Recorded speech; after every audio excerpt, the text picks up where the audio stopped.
Los Iniciados fue una de las producciones más vistas en Prime Video en 2023.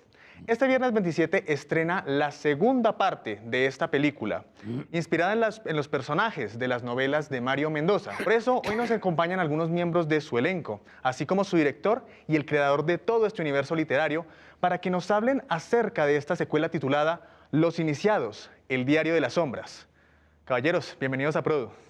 Muchas gracias. ¿Emocionados con ese estreno? Sí. Mucho. De las novedades que tiene esta película ha sido el cambio de director.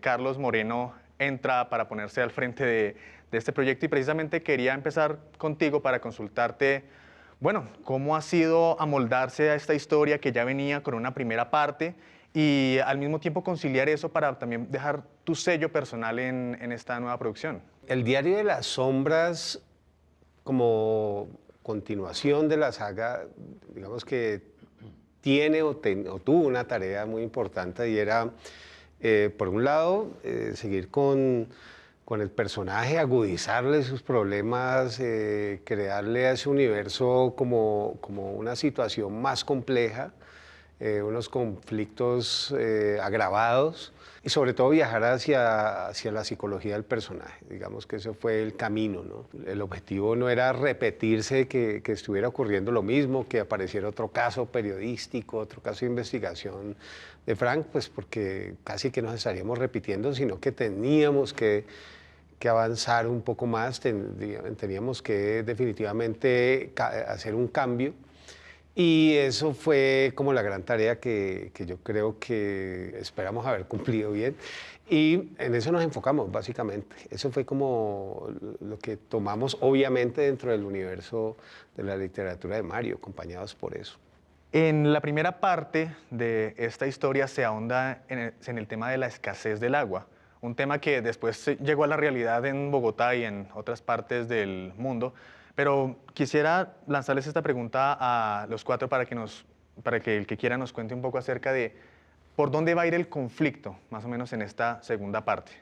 El conflicto va a estar centrado en los personajes, fundamentalmente el de Frank, que es el protagonista y va a llevar una historia, ¿no? Entonces, como te acaba de decir el director, hay un énfasis en el mundo psicológico de Frank y de los personajes que están alrededor de él, y es penetrar un poco más en el mundo interior de cada uno de estos personajes y narrar los verdaderos conflictos que los convirtieron en quienes son. ¿Te das cuenta? Entonces eso es parte de la narrativa de esta historia, de lo que se cuenta en esta historia.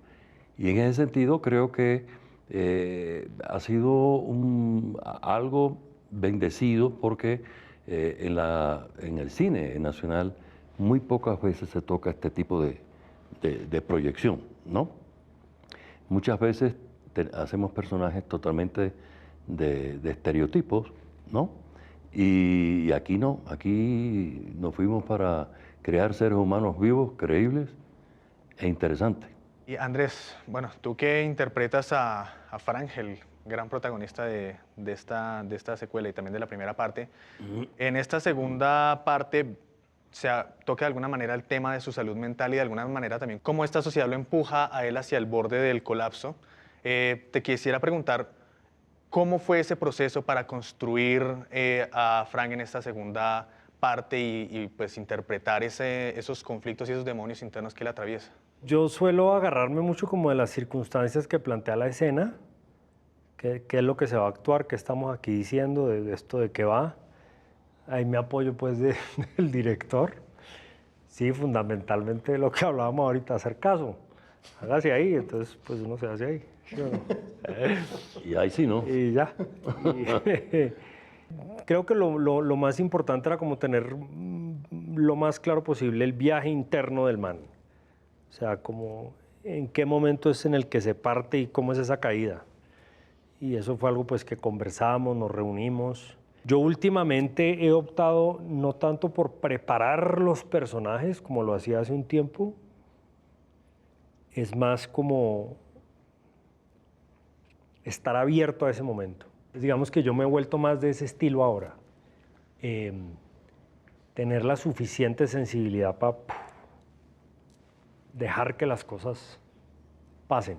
Cuéntenos un poco sobre la experiencia de rodaje. Ya vimos en la primera parte que se recreó como esta Bogotá apocalíptica, que se utilizaron también unos backlots, tengo entendido, para recrear toda esa decadencia.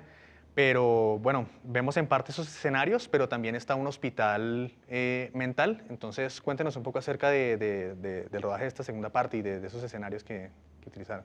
A ver, los personajes, lo que ocurre con los personajes y lo que ocurre con sus espacios, con en general todo el universo, es como una metáfora entre ellos, ¿no? Es decir, el derrumbamiento que tienen los personajes es similar al derrumbe que está ocurriendo en el mundo. Es decir, todos están metidos en un embudo, en un vórtice del cual tienen que pasar al otro lado y digamos, el objetivo es llevar al espectador hacia un final en el que haya más, que se abra una gran pregunta más que aparezca una gran respuesta, ¿no? Eso es en general todo lo que ocurre. De ahí que el hospital mental, como se muestra, como se construye, es un símil de lo que está pasando en la psicología de los personajes, ¿no? Esa calle también como deteriorada, como casi al borde de la ruina, también es una metáfora de la ruina mental o la ruina moral que todos están viviendo. El que aparentemente lo tiene todo, que es Augusto Pombo, pues realmente está flaqueando por dentro, ¿no? Lo vemos enfermo y todo eso. Entonces, ese concepto de derrumbe era el que había que atesorar en todo. Y yo creo que si todos teníamos claro pues esos conceptos, lo que tenía que ocurrir en la escena fácilmente iba a aparecer, porque ya como que todos estábamos de acuerdo con un concepto, ¿no? Mario, tú que no has dejado hablar al resto, te quería preguntar, digamos, pues tú como creador de este universo literario, ¿qué tan fiel consideras que esta nueva producción es, digamos, a la esencia de ese universo literario que tú has creado? Y, digamos, ¿qué tanto es de fiel, pero también qué tanta libertad creativa consideras que se ha tomado para pues, nutrir ese propio universo tuyo? Toda la libertad y cero fidelidad. Yo creo que se trata de ser infiel. Y en la medida en que seas infiel al mundo literario, funciona mejor. Entonces, si pretendes llevar el mundo literario tal cual, cometes un error terrible. Lo hemos visto en muchas ocasiones, ese error una y otra vez. Para mí, digamos que lo más importante era en esta segunda película, era que se entendiera que el poder está enfermo, que es Augusto Pombo. Augusto Pombo es un populista. Y no importa si es un populista de derecha o de izquierda, es irrelevante. Es un populista corrupto. Lo vemos en la primera película con enorme claridad y en la medida en que va avanzando la segunda película seguimos viendo esa corrupción. Es la podredumbre y la insania del poder contemporáneo. Y eso lo vemos hoy en día en todo el planeta. Lo que hay es una insania generalizada. Y en esta película creo que Carlos llevó eso a su expresión máxima, que es el propio cuerpo de Pombo deshaciéndose, pudriéndose, y me parece que es una metáfora de cómo se pudre el poder contemporáneo. Interesante apreciación. Bueno, muchachos, se nos acabó el tiempo, así que Carlos, Andrés, Jorge, Mario, gracias por atendernos, gracias por atender a Produ. Muchos éxitos en el estreno y a todos les queda la invitación para que en Prime Video vean esta segunda parte de Los Iniciados, El Diario de las Sombras.